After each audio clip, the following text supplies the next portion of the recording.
Welcome to the Tech Egg. Don't get scrambled. Enjoy the video. You begin by preparing what you need: an updated Windows 11 PC and admin right so changes stick. Once done, pick a VPN provider or decide to use Windows built-in client. The how differs slightly. Make sure you have the server address, account name, password, and the VPN protocol type.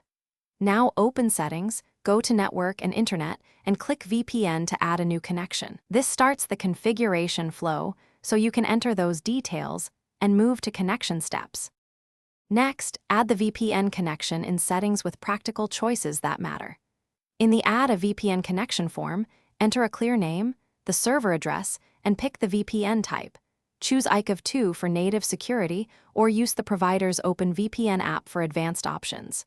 Fill sign-in info and enable Remember Sign-in if you prefer fewer prompts. Once saved, use advanced options to configure DNS or proxy settings. These tweaks help stability and route traffic securely through the tunnel you just created. Finally, connect and confirm the VPN is working. Open the network flyout or settings and click Connect. Verify the connection by checking your IP address or visiting a location check site to see the new endpoint. This proves traffic goes through the VPN. If it fails, make sure credentials and server address are correct, switch protocols, and temporarily disable Windows firewall or antivirus to test.